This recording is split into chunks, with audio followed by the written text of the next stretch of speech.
तो क्लासरूम में हमने समझा था रेस्ट्रिक्शन एंडोन्यूक्लियस को, और उसकी फंक्शनिंग हमने समझ ली थी कि जो एंडोन्यूक्लियस हैं ये क्या करते हैं।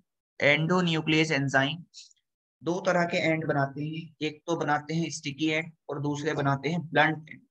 अब हम कुछ एंडोन्यूक्लियस के एग्जाम्पल लिखेंगे कि वो किस किस साइट पर एक्ट करेगा और जो एंड है दो तरह के उनको प्रोड्यूस करेगा।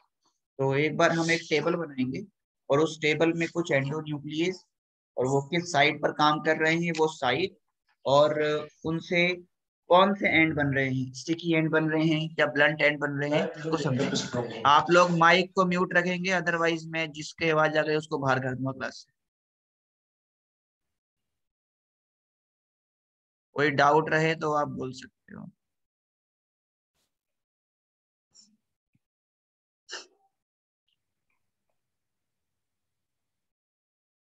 देखिए, तो यहाँ हम समझते हैं पहला टॉपिक हमारा आज का, some important restriction endonuclease. Restriction endonuclease.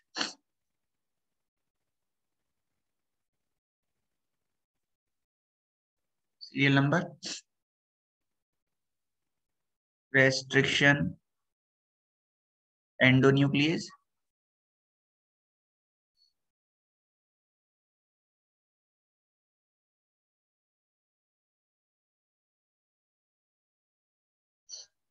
और इधर हो जाएगा किस बैक्टीरिया से उसको निकाला गया है वो भी लिख लेंगे, और उसका रेस्ट्रिक्शन साइट क्या है, पैलिंड्रोमिक साइट कौन सी है जिस पे वो काम करेगा, मतलब जहां वो कट करेगा। तो ये हो गई उसकी रेस्ट्रिक्शन साइट। और उसके बाद वो किस तरह के एंड बना रहा है, ब्लंट एंड बना रहा है या स्टिकी एंड बना रहा है।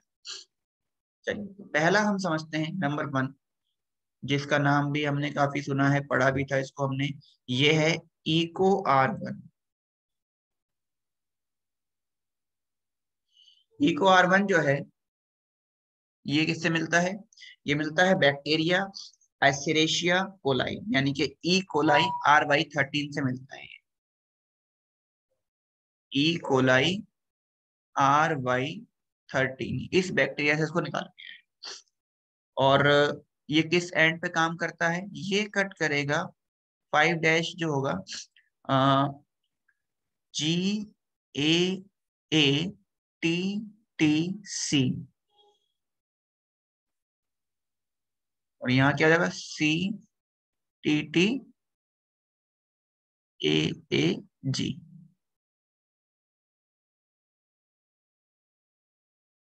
तो इस पर एक्ट करेगा ही। और ये कैसे एंड बनाएगा, ये कहाँ एक्ट करता है, देखो ये एक्ट करता है जी और ए के बीच में कट करेगा यहाँ। तो जब जी और ए के बीच में कट करेगा तो स्टिकीनेस आएगी यहाँ पर, अलग अलग हो जाएंगे स्ट्रैंड, तो ये बनाएगा स्टिकी स्टिकी एंड। तो इको R1 इस सीक्वेंस पे काम करता है और स्टिकी एंड प्रोड्यूस करता है। सेकंड देखिए, दूसरा है इको R1 के बाद balm H1, BAM, balm H1। Balm H1 जो है ये मिलता है bacteria Bacillus amyloliquefaciens. Bacillus amyloliquefaciens bacteria से ये मिला है और उसके एच स्ट्रेन से निकाला गया है ये। ठीक है, और ये कहाँ काम करता है, ये एक्ट करता है सीक्वेंस 5 हो गया ये, जी कौन से स्ट्रेन से निकाला गया है सर ये? एच स्ट्रेन से, ओके सर। GGA, GGA और TCC, TCC। अब इसका ऑपोजिट क्या होगा, CCT और AGG। और ये कट करेगा जी जी के बीच में, यहाँ पे जी जी के बीच में कट करेगा, तो ये भी कैसे एंड बनाएगा, स्टिकी एंड बनाएगा। इसके बाद देखिए नंबर थर्ड है हिंड, हिंड नहीं, साल वन। देखो पहले साल वन, ठीक है, इसका स्ट्रेन मेंशन नहीं है। ये मिला है बैक्टीरिया स्ट्रेप्टोमाइसिस, स्ट्रेप्टोमाइसिस एल्बस से, स्ट्रेप्टोमाइसिस एल्बस से निकाला गया है ये। और ये एक्ट करता है GTC, GTC, GAC पे, तो CAG, CTG यहाँ पे एक्ट करेगा ये। और सॉरी, ये 3 डैश होगा, ये 5 डैश होगा, तो ये G और T के बीच में कट करेगा, इस तरफ G और T के बीच में कट करेगा। जब ये G और T के बीच में कट करेगा तो ये भी कैसे एंड बनाएगा, स्टिकी एंड। ये 3 एग्जाम्पल आपको आने चाहिए जो स्टिकी एंड बना रहे हैं। अब हम आगे बात करते हैं। नेक्स्ट हमारे पास आता है हिंड सेकंड।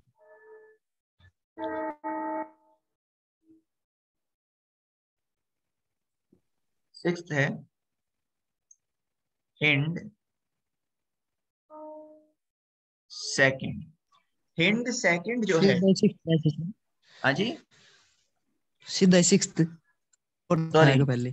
फोर्थ है, हाँ ये जरा 6 लिख दिया गलती से, फोर्थ करें इसको। हिंड सेकंड, हिंड सेकंड है हीमोफिलस इन्फ्लुएंजी से मिला है ये, हीमोफिलस इन्फ्लुएंजी, हीमोफिलस इन्फ्लुएंजी से मिला है। और इसका जो स्ट्रेन है वो है RD, स्ट्रेन इसका RD है, याद रखिएगा, RD स्ट्रेन से निकाला गया है इसको, इसलिए D मेंशन किया गया है वहां पे।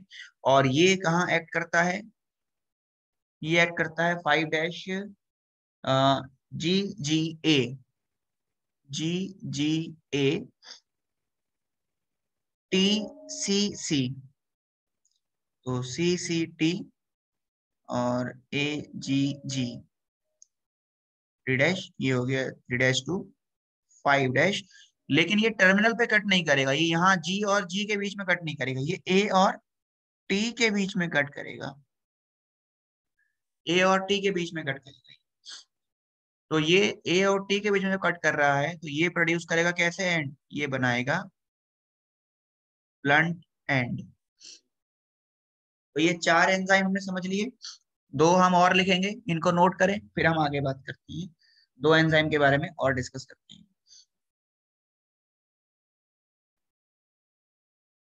चलिए देखिए,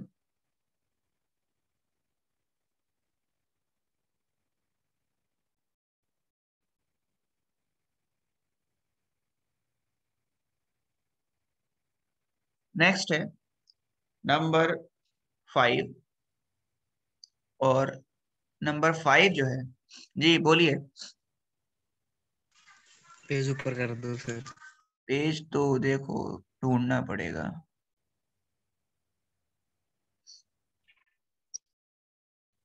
करिए नोट डाउन इसको फटाफट, और फिर बात करते हैं नेक्स्ट की।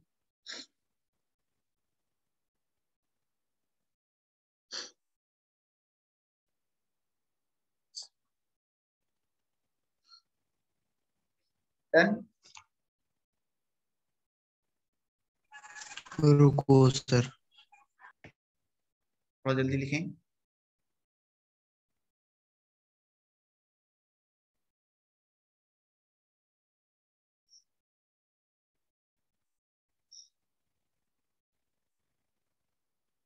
डन जी, आगे बढ़े।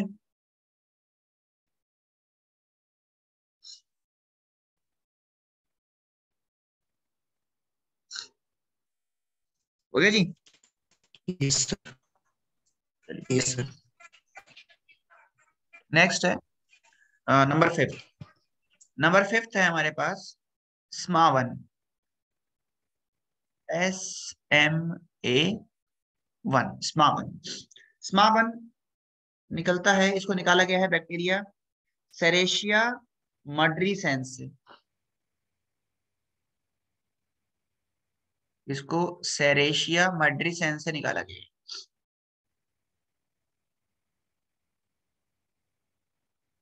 सेरेशिया मेड्रीसेंस या मर्डीसेंस, मर्डीसेंस से आइसोलेट किया गया है और ये एक्ट करता है सीक्वेंस जी जी जी सी सी सी सी सी सी जी जी जी, यहाँ पे 5 डैश 3 डैश 3 डैश 5 डैश, ये जी और सी के बीच में कट करेगा तो ये भी बनाएगा ब्लंट एंड, इससे भी ब्लंट एंड बनेंगे। और फिर है नंबर 6। नंबर 6 हमारे पास आता है SCA1। SCA1, SCA1 निकाला गया है स्ट्रेप्टोमाइसिस कैस्पिटोसस से। स्ट्रेप्टोमाइसिस कैस्पिटोसस,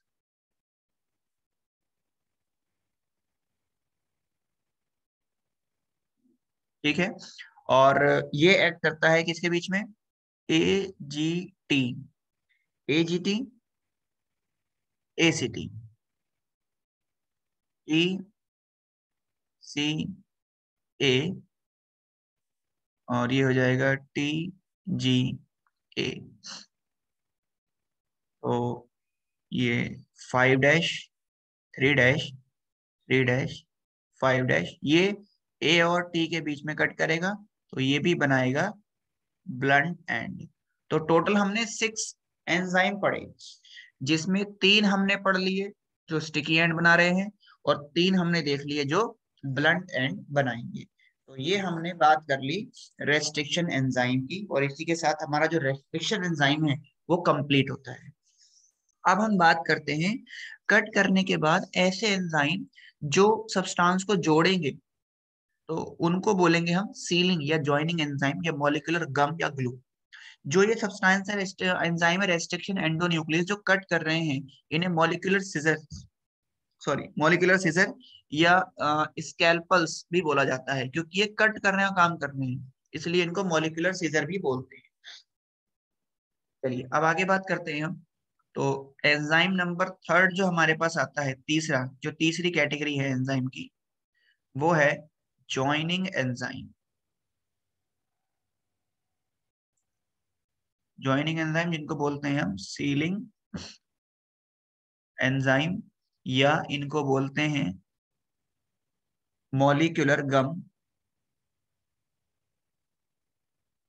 या इनको बोलते हैं मॉलिक्यूलर ग्लू,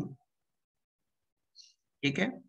तो ये करते क्या है, ये दो एडजेसेंट न्यूक्लियोटाइड के बीच में फॉस्फोडाइएस्टर बॉन्ड बनाएंगे, और उसकी हेल्प से ये क्या करेंगे, दो डीएनए फ्रेगमेंट को, डीएस डीएनए फ्रेगमेंट को जोड़ देंगे, और जोड़ के रिकॉम्बिनेंट डीएनए मॉलिक्यूल की फॉर्मेशन करते हैं।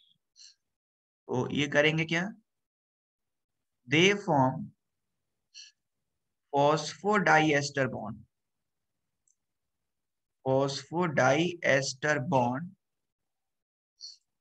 Between two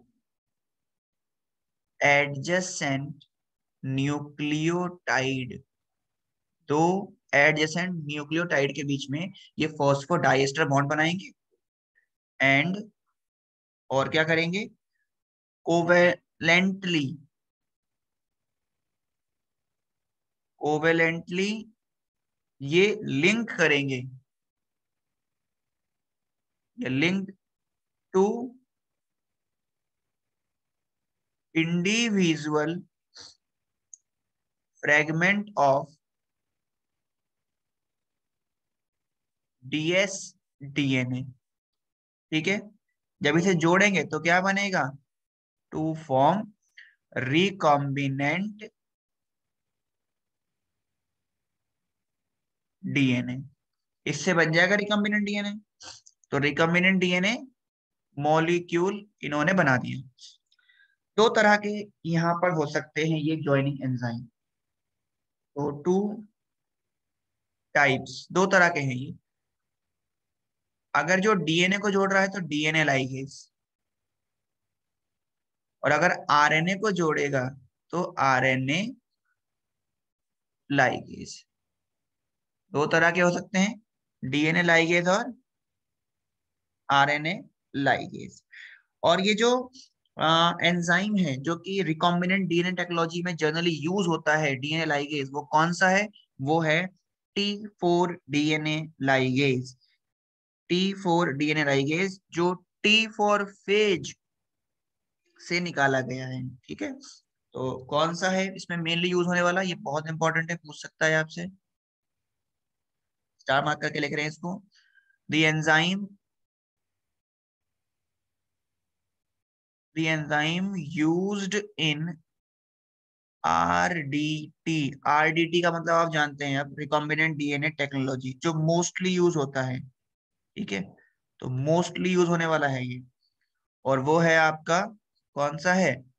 T4 DNA ligase. याद रखिएगा, T4 DNA ligase mostly use होने वाला एंजाइम है।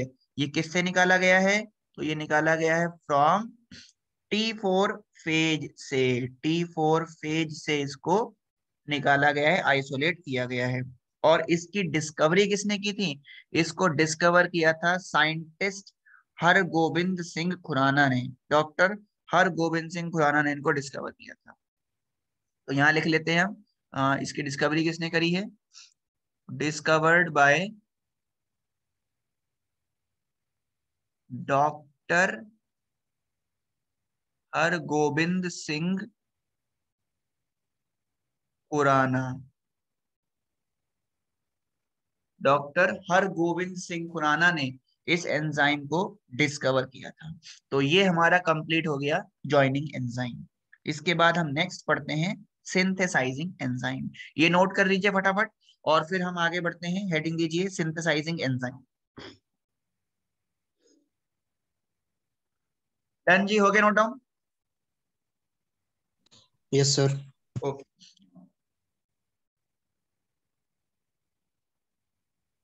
अब देखिए, अब कैटेगरी नंबर 4 एंजाइम, जो हम तीन कैटेगरी पढ़ चुके हैं, फोर्थ जो कैटेगरी है एंजाइम की, वो है सिंथेसाइजिंग एंजाइम। सिंथेसाइजिंग एंजाइम, इनकी बात करते हैं। सिंथेसाइजिंग एंजाइम की बात करें तो ये किस काम आते हैं? ये डीएनए स्ट्रैंड को बनाने का काम करते हैं।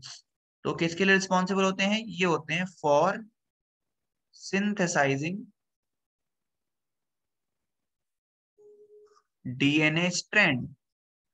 डीएनए स्ट्रैंड बना रहा है, इसका मतलब पॉलीमराइजेशन कर रहा है, उसकी फॉर्मेशन करेगा।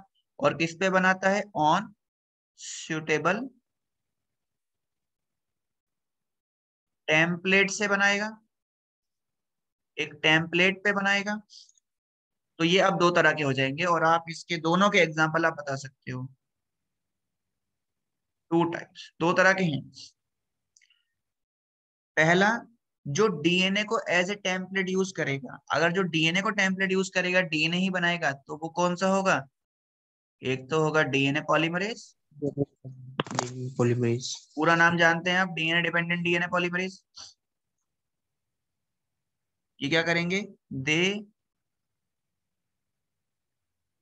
Synthesized DNA on DNA template.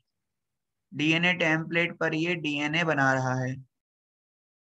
ठीक है, सॉरी, टेम्पलेट है ये। और जो जनरली यूज होता है ना बायोटेक्नोलॉजी के अंदर, या एक पीसीआर में यूज होता है, आपने पढ़ा होगा उसका नाम, टैग टैग पॉलीमरेज। पॉलीमरेज। ठीक है, ये हो गया। दूसरा, एक जो आरएनए से बनाएगा डीएनए को। तो आरएनए से अगर डीएनए बनाएगा तो उसको हम ये बोल सकते हैं रिवर्स ट्रांसक्रिप्टेज ये क्या है, ये आरएनए डिपेंडेंट डीएनए पॉलीमरेज है। तो ये करता क्या है, synthesise synthesise DNA on RNA template. तो ये दो एंजाइम यहाँ पर यूज किए जाते हैं। इसके बाद फिफ्थ कैटेगरी जो हमारे पास आती है एंजाइम की, वो है एल्कलाइन फॉस्फेटेज।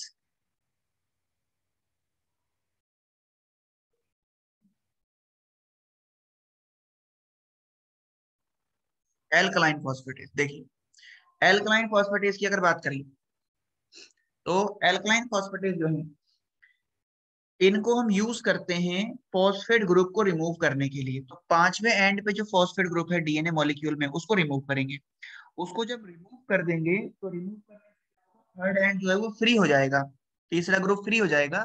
तो वो दोबारा से सर्कुलर फॉर्म में कन्वर्ट नहीं होगा, मतलब लीनियर डीएनए बनाने के लिए उसकी जो क्या कहते हैं बाइंडिंग होती है, उसको remove करने के लिए हम इसको ऐड करते हैं, इस एंजाइम का यूज करते हैं। जैसे मान लीजिए ये कोई सर्कुलर डीएनए बीच में हमने आवाज निकाला है। अब हमें क्या करना है, इस सर्कुलर डीएनए को हम कट करते हैं।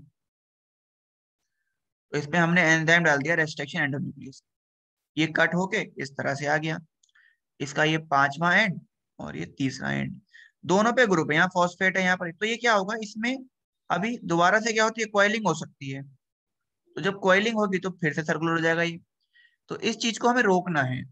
इसको रोकने के लिए हम इसमें ऐड करते हैं एल्कलाइन फॉस्फेटेज, जो क्या करेगा, फॉस्फेट ग्रुप को पांचवी एंड से रिमूव करेगा ताकि पोलैरिटी खत्म हो जाए।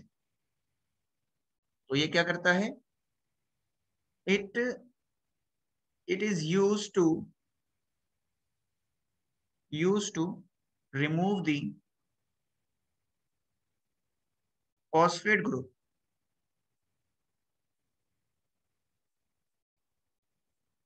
From fifth end of DNA molecule.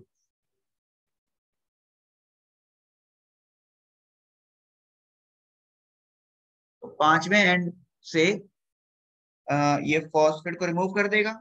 तो रिमूव करेगा तो क्या होगा, लीविंग फ्री। तो इससे क्या होगा, इससे बन जाएगा free three dash hydroxyl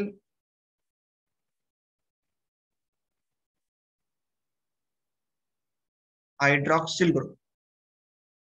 bond नहीं बना पाएगा ये। तो जब बॉन्ड नहीं बनाएगा तो क्या होगा, इसको हम किस लिए यूज कर रहे हैं, ताकि सेल्फ जो अनबाइंडिंग है वो ना हो और सेल्फ लाइगेशन ना हो वेक्टर का डीएनए मॉलिक्यूल में, ताकि आरडीटी जो प्रोसेस है वो प्रॉपरली हो सके। तो ये पॉइंट बहुत इंपॉर्टेंट है जो हम लिखने जा रहे हैं। ये पूछता है आपसे, इसको मैं यहाँ लिख देता हूँ।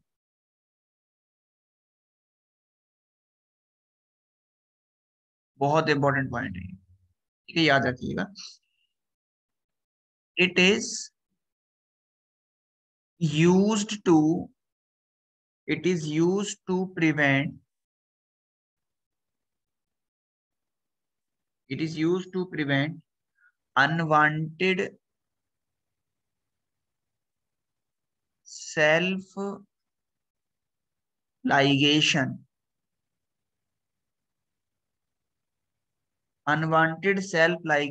of वेक्टर डीएनए, ताकि वेक्टर डीएनए मॉलिक्यूल में अनवांटेड लाइगेशन ना हो, वापस ना जाए।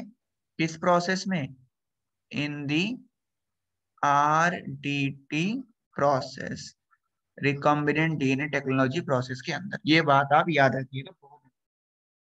एल्कलाइन फॉस्फेटेज हमारे पास दो हैं, इनको हमें पढ़ना है। एक है बीएपी, दूसरा है सीएपी। ये नोट करें, फिर हम उन दोनों के बारे में लिख लेते हैं वो किस किस से निकाले गए हैं। चलिए, डन, लिख लिया होगा सभी ने आपने ये। आगे बात करते हैं। रुको सर, रुकी जाओ।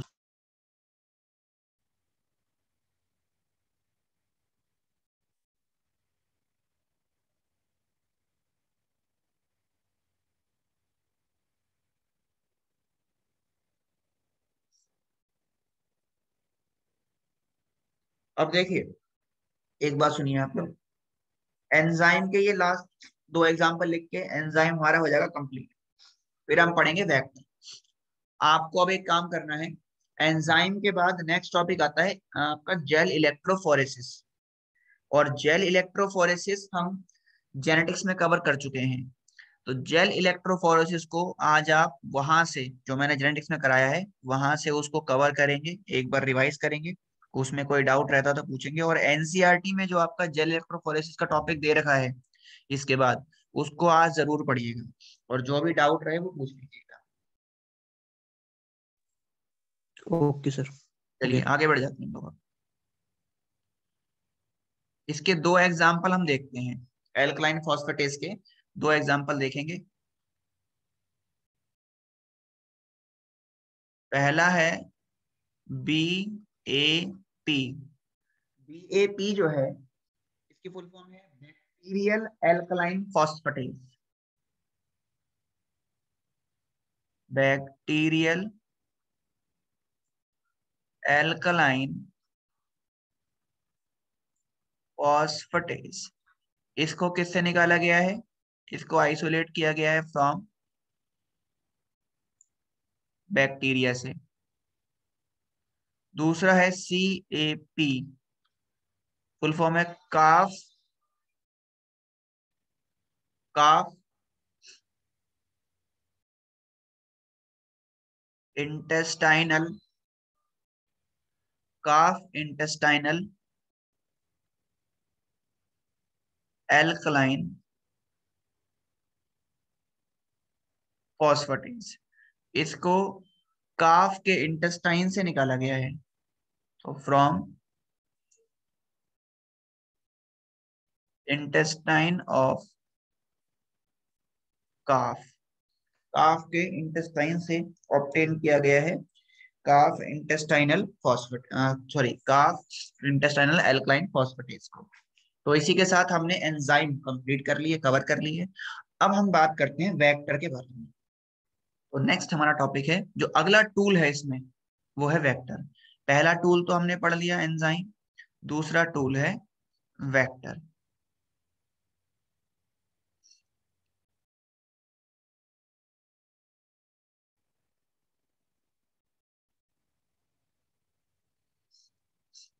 देखिए, वेक्टर क्या होते हैं? वेक्टर भी डीएनए मॉलिक्यूल होते हैं जो कि फॉरेन जीन को या डिजायरेबल जीन को कैरी करते हैं और उसको, और ये वेक्टर होस्ट सेल के अंदर रेप्लिकेट भी हो सकते हैं, रेप्लिकेट होते हैं। तो हम बोल सकते हैं दीज आर डीएनए मॉलिक्यूल्स। ये डीएनए मॉलिक्यूल्स हैं that can carry desired gene. ये डिजायर्ड जीन कैरी करेंगे and can replicate in host cell, और ये होस्ट सेल में रेप्लिकेट हो सकते हैं। अब ये वेक्टर जो है वो अलग अलग टाइप के हो सकते हैं, लेकिन जो सबसे कॉमन यूज होने वाला वेक्टर है वो दो हैं। एक तो है प्लाज्मिड और दूसरा है बैक्टीरियोफाज वेक्टर। तो हम ये बोल सकते हैं vectors are of many types. कई तरह के होते हैं vector, but most commonly use कौन से हैं? मोस्ट कॉमनली यूज्ड वेक्टर जो हैं ये दो हैं। एक है आपका प्लाज्मिड और दूसरा है बैक्टीरियोफाज वेक्टर। तो एक प्लाज्मिड है और दूसरा है बैक्टीरियोफाज वेक्टर। तो सबसे पहले हम बात करते हैं प्लाज्मिड वेक्टर के बारे में। देखिए,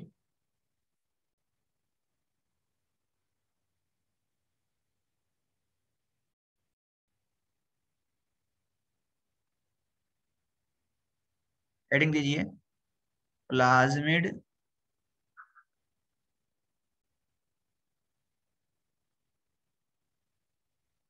प्लाज्मिड वेक्टर। प्लाज्मिड वेक्टर की अगर बात करें तो प्लाज्मिड को डिस्कवर किया था दो साइंटिस्ट ने, एक था विलियम हुई और दूसरा था जोशुआ लेडरबर्ग। तो डिस्कवर्ड बाय विलियम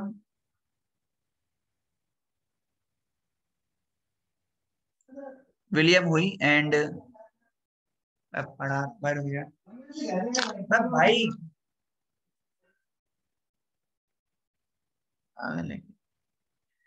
विलियम हुई एंड जोशुआ लेडरबर्ग।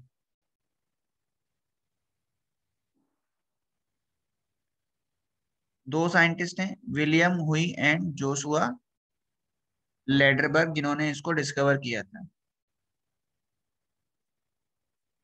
ठीक है, इसके अलावा प्लाज्मिड की डेफिनेशन हम लोग जानते हैं।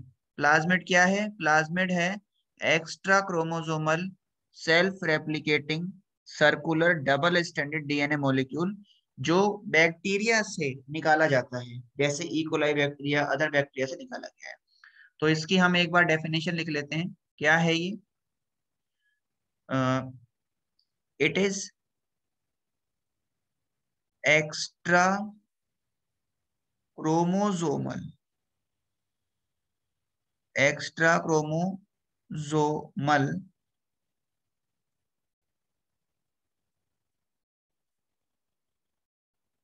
Chromosomal self replicating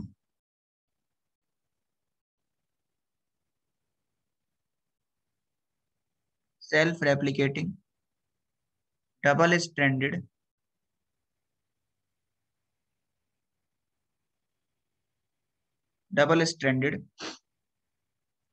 transferable transferable DNA जो कि किससे निकाला गया है? ये निकाला जाता है किससे? बैक्टीरिया से। ठीक है, तो जनरली किससे आइसोलेट होते हैं ये? Isolate from bacteria. इनको बैक्टीरिया से आइसोलेट किया जाता है, बैक्टीरिया से इनको बाहर निकाला जाता है। और यदि हम बैक्टीरिया की बॉडी से प्लाज्मिड को निकाल लें तो भी ये जो बैक्टीरिया है वो सरवाइव कर सकता है।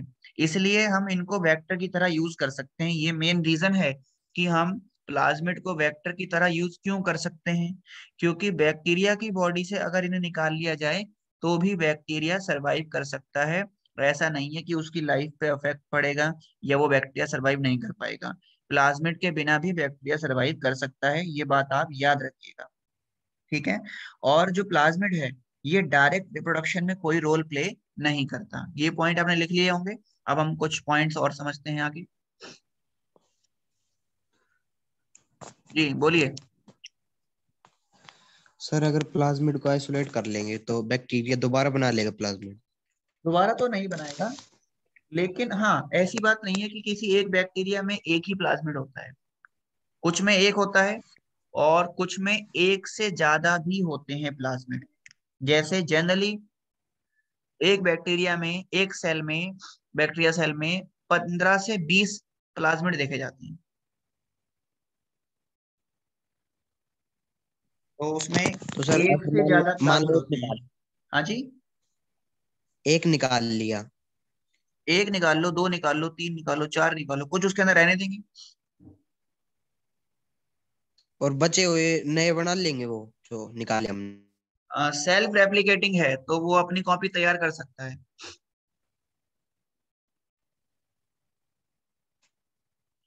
देखिए अब एक पॉइंट हम और समझ लेते हैं यहाँ पे कि जो प्लाज्मिड है दे डू नॉट